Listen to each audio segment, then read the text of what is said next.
Ono khusyuk atau mergawe. Yakin nak rezekiku teko lewat wiridan, aman wiridan. Tapi nang atine, aku bolak-balik wiridan duit teko. Berarti dia kan sudah mengkompensasikan wiridannya dia dengan piwales rupa-rupanya selama ini duit teko. Semakin sering ono duit teko dhewe, semakin semangat wiridan, mergo jaga wiridane caspleng. Terus dari pengiran, lho casplenge jebule ukurane. Di sini nih yang makanya saya tetap berpendapat ilmu terbaik tetap Al-Quran. Al-Quran yang jujur saja. Kalau orang ingin cari rezeki ya kerja. Menurut kalau anti mati tetap kerja. Bahkan saya sampai sekarang menanamkan anak-anak saya kalau ditanya tamu bapak di mana ya jawabnya kalau saya kerja ya kerja. Malah kata santri di hormat guru, apa yang dalam Gus? Apa siapa ada anak? Karena anak saya itu nggak tahu apa itu tidak tahu. Ya makanya ya manggil saya emang bapak. Nah, anak pulau sing bareng malah luwih setengahnya yang janda putri. Saya tidak punya abah. Kalau bapak punya. Padahal ada santri kan muni bapak kan gak sopan. Jadi tak kau yang abah temu gila. Anakku cilik gak paham. Saya tidak punya apa? Abah.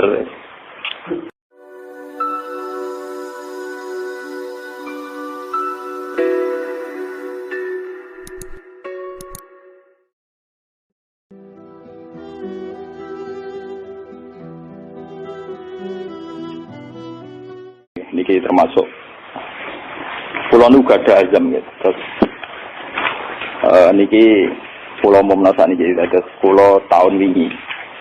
Tahun wingi ini malam 1 Muharram niku pulau sholat tasbih mriki. Karena 1 Muharram nanti itu pas tanggal 26 November ya. Itu kalau nggak salah Sabtu. Itu pulau teng Pasuruan, terus pulau wingi 3 bulan yang lalu ini wonten rombongan bis saking Pasuruan dulu santrinya bapak, ya wongnya umur-umurnya bapak, sekitar umur 60-50. Itu karena dulu dibina bapak ngaji Quran, terus karena saya warisnya, mereka minta saya 1 Muharram mulai buka ngaji teng mriku.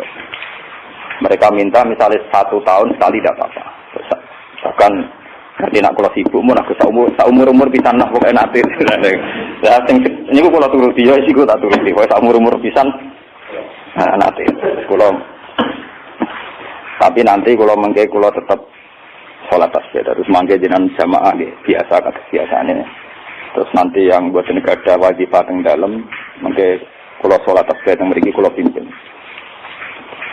Kula kepengin hubungane kula mbek jenengan hubungan sujud teng Allah Subhanahu wa taala. Memang hubungan sujud itu dimulai lewat ilmu, lewat napa? Kayak saya ngaji tafsir. Karena ilmu saya yang paling original saat ngaji tafsir. Apapun hebatnya kados hikam, hayatus sahabat atau kitab-kitab yang saya baca sore, itu kehebatan yang terbatas, sehingga mudah kita paham. Jadi kadang orang-orang itu salah paham.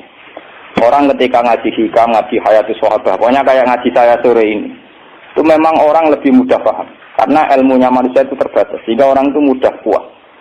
Tapi sebetulnya yang hakikat ilmu itu ya di Quran itu. Meskipun kadang kita tidak paham, tidak karpe, tapi itu hakikatul ilmi. Semua ilmu ya ada di Nabi.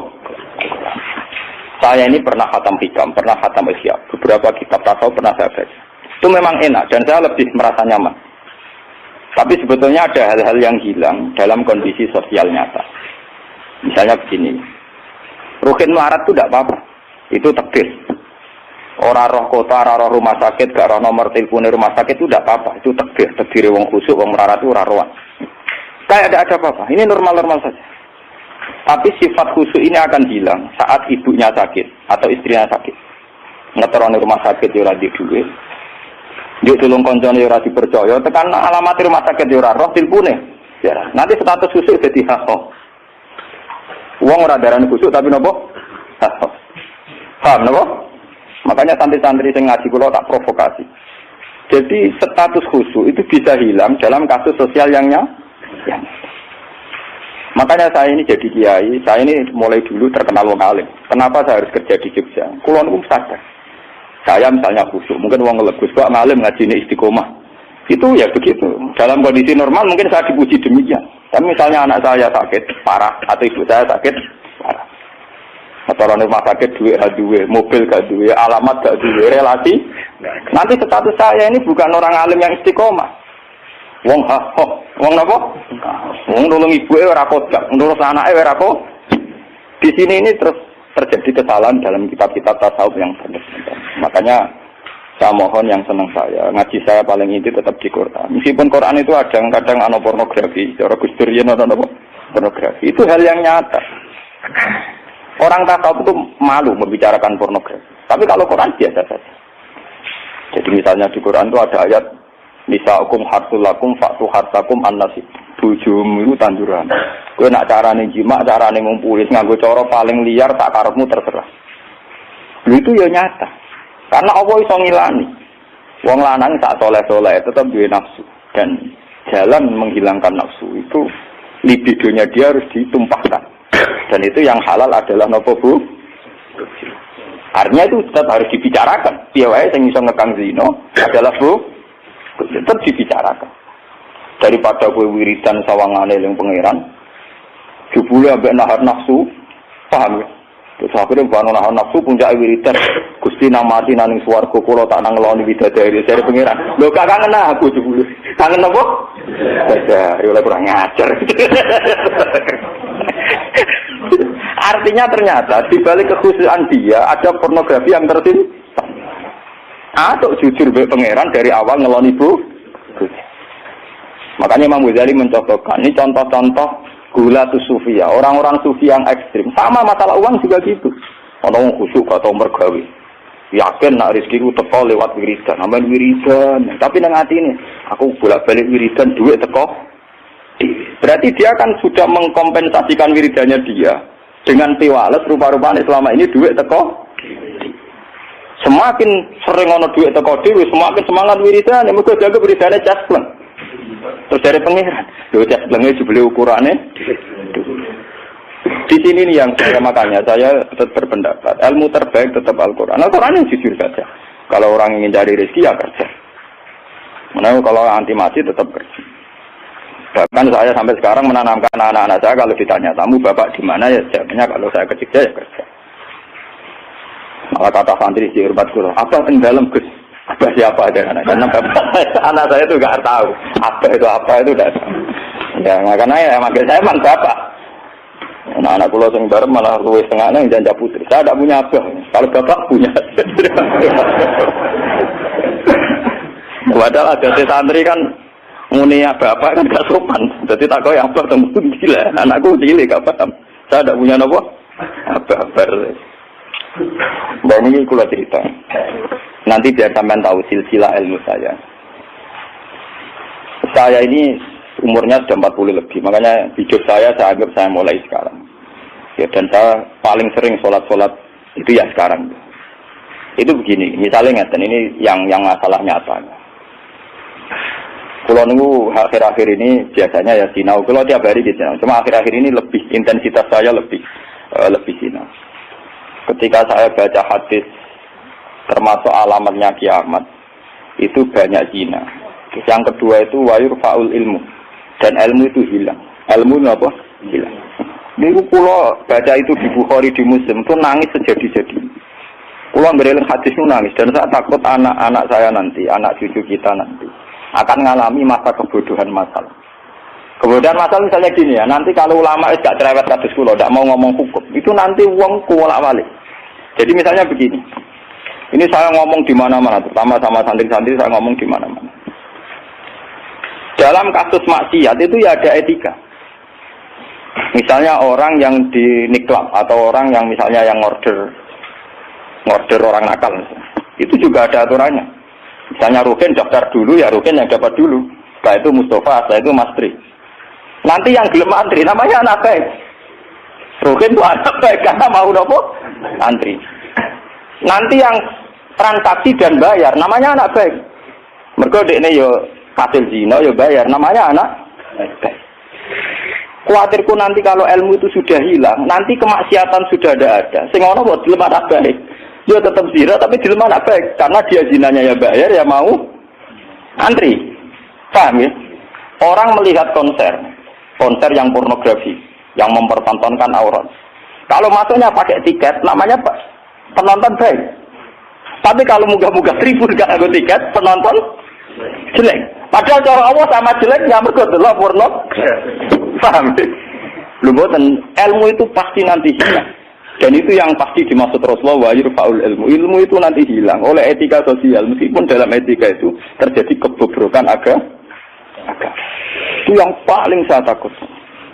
Nanti itu kebaikan itu dalam keburukan. Yaitu tadi, orang nonton konser pornografi asal kamu bayar, dianggap penonton baik.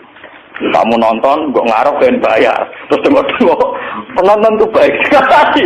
Wajar delok ngiler perkara roh pornografi. Tapi karena dia bayar dan anteng dianggap penonton baik. Karena dia dilem orang baik, dia tidak pernah intervensi kalau perilakunya salah. Paham ya?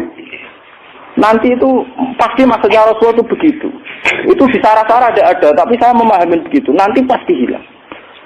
Makanya saya bersumpah sampai saya mati pun saya akan ngomong ilmu. Meskipun ulama kayak saya itu tidak populer. Saya itu sering dikritik sama teman-teman saya mestinya dari pidato. Gus ini apa jenengan ra gelem pidato? Nggak kalau pidato gak pede, nanti nuntut teng omah kula.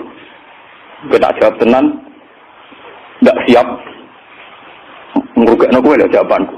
Kau fokus gak terangno satu aku ra roh jadi tetap sering pidato. Lah iya semacam-macam. Ndak gini terus kalau tenangan.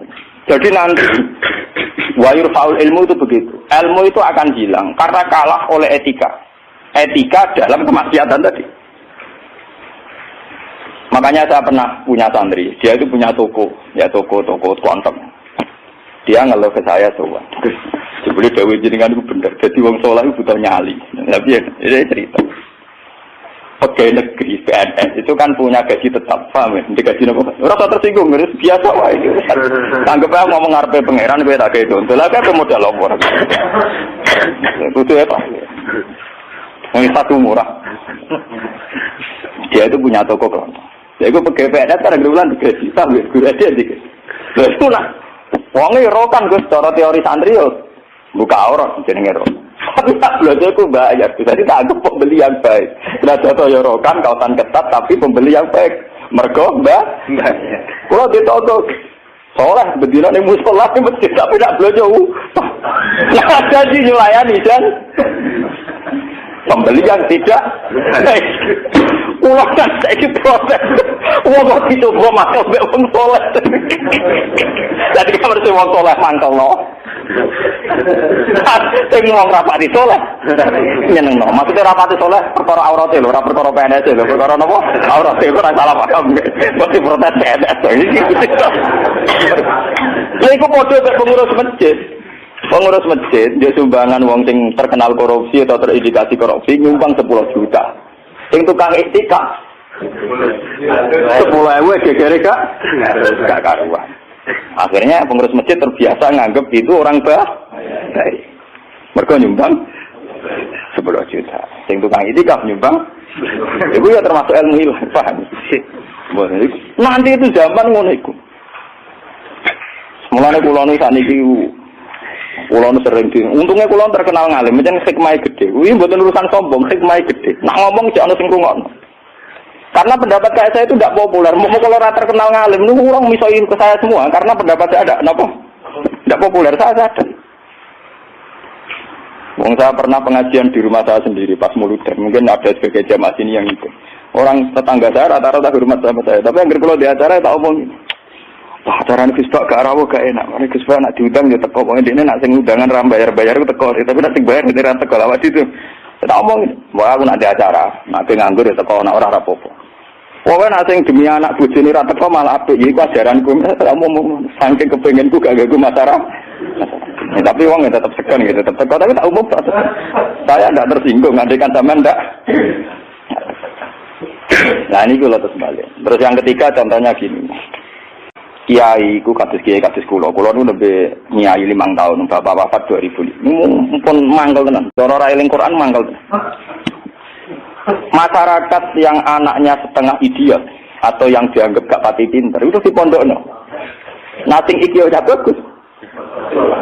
Lu ngoten niku kadang yo nganti camat mantan camat. Niku kula dicuman kula termasuk kiai terakhir kiai gede, camat-camat lagi do semetu. Gus kula niku ndek anak. Problemnya itu dia hiperaktif, ngeten-ngeten. Anak padahal kakaknya di UGM gini-gini. Itu coba yang itu supaya mondok di sini gini-gini. Ya sudah begitu. Untung kalau termasuk kiai sing rapati butuh duit, rapati butuh derajat. Memang tak pisau ya, tak maki-maki nek kaya kula. Lalu itu setelah itu tidak kasil mondok di saya karena tak maki-maki. Itu gang beberapa hari. Uang sing ngomong niku wong melarat. Ya orang melarat tidak tamat. Muga ora melarat itu tak bisa ya melarat repot. Ya gitu. Anak yang baik karena dapat prestasi di sekolah umum, yang tidak baik di pondok. Wah nyorok Gusti kula saiki. Ini wong sugih kalau tidak bisa lha ngene iki terus budi.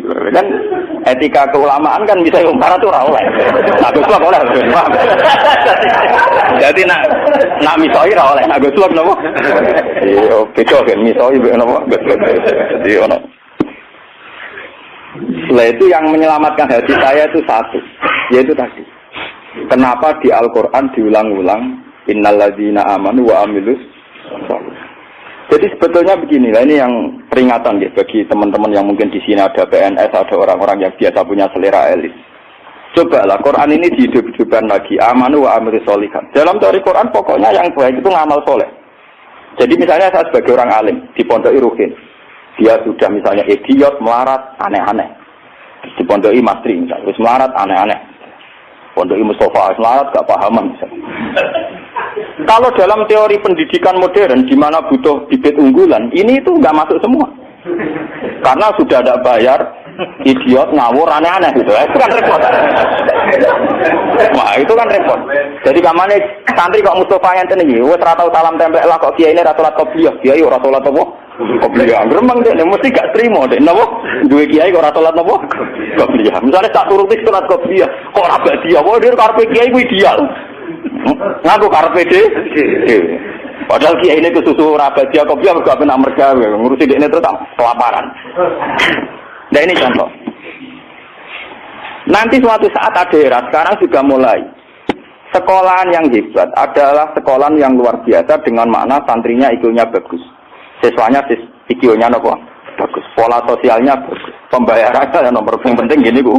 Pembayarannya Nah terus akhirnya pondok-pondok pesantren kan kedua bayarnya bagus, otaknya tidak bagus, perilakunya tidak bagus. Lupa mau aku tuh rasi sangoni pangeran. Wa amilus sholihat. Ngurmat Ruhin wa amilus sholihat. Ngurmat Mustafa ya amilus. Wes ora urip. Wes ora dadi wong. Tapi karena saya punya semangat sarane Quran penting aku amilus, ya sudah. Allah menitipkan ngamal saya lewat ngurmat Mastri, lewat ngurmat Ruhin. Ya sudah selesai. Masalahnya terus napa? Nah, kalau suwun sing ngaji kula, semangat kenapa Quran ngulang-ulang wa amila sholihan, diulang-ulang wa amil sholihat. Penting dalam hidup itu amilus. Kalau pernah, ini cerita nyata. Saya pernah lihat TV sama ulama-ulama yang kayak saya, artinya tipikalnya ya kayak saya, orangnya alim terus ya ikhlas. Cocok-cocokan kan. Jadi kiai lah ya tahu gerbong. Padahal yang alimnya tak kulo, ya alim tenan. Ya putrane ki gede. Waktu kiai ini kan buka kartu. Tenan mata bu iki kisah nyata. Mau ini ngaji wong tua-tua. Dene aku kan wong enjoy ikhlas. Tahu tak kok. Gus. Mendingan nak delok SBC napa menteri napa-napa sing teng TV wong kok mulyane ngono buka lawange ra tau delok menteri terus pokoke mulyane kok ngono wis ngono diarani pahlawan misalnya ngrumusno ekonomi ana pertumbuhan napa jadi harus tak wiri ta ora niki ora ono Gus kok tak kok jadi itu waktu lama ya itu kan lah aku wong kula ya wong alim kan gak wajib sungkan nang padha napa ngalim lha kok takok. Loh, jenengan nggak witi tak kok. Salah jenengan nggak witi tak kok. Jenengan cerita awak jenengan iki nek tak jawab. Dia cerita. Kalau karepe mangkel, protes. Kulo nek wis ikhlas istiqomah mulang masyarakat ra ono sing hormati, ono wis digaji. Gajine presiden yo dhuwur, gajine menteri yo dhuwur, gajine bupati. Nak ngamal darane ngamale Dik. Ini padahal tugase. Ngamal tenan nak kita, kedur ora ono sing gaji. Tapi ora ono biji. Wah, awak buka dhewe tak mlebu mobil. Tak rusak yo dadakno. Wong bupati rusak ora sing dadakno. Anduk ono sing gawakno. Kene mobil lah rusak, gue suka ngutak. Cerita dari protes gimana be? Kenyataan ini nopo? Bareng dekne cerita, masa iki jenazah di manto. Karena latar belakang saya kan Kiai Quran, saya tuh tidak pernah punya perasaan cemburu dia. Artinya saya lebih terbiasa ikhlas kan. Lah orang pun nerang non, aku muni ikhlas kan lebih baik dibanding dia kan ya etis loh. Lho mboten iki kanyata bener sampean mangkel dadi kiai bener. Mane kira usah dadi kiai urip. Nara bate buat kiai wis moden lah. Akhirnya kalau saya itu ya ada orang sempurna. Cuma kalau sakit ngobati awak pulau biambak bisa. Seperti itu psikologi. Kulon mulai alit sebagai orang mukmin itu pangeran kulon itu Allah Subhanahu Wa Taala hubungannya apa? Ya kalau pangeran kulo Allah, paribasane kulon itu nulung semut sing kebulet, utawa nulung anak pitik sing kebulet, sing jero pawon sing gak ana wong. Niku kulo ngrasa ibadah. Mergo ngamal kulo dibiji Gusti Allah. Ana wong melarat gak iso mangan. Terus kula kei dhuwit 5.000 kelar mangan. Niku kula nggih ngrasa ibadah, mergo sing biji kula Allah lan pirsa. Kalau mereka yang ngisi kan wartawan. Saya ini seorang mukmin, yang Tuhan saya itu Allah bukan wartawan. Ini kan kok cocok kok aja nek kepengin ngobati ngoten. Tapi kalah memang kok. Kalah kok.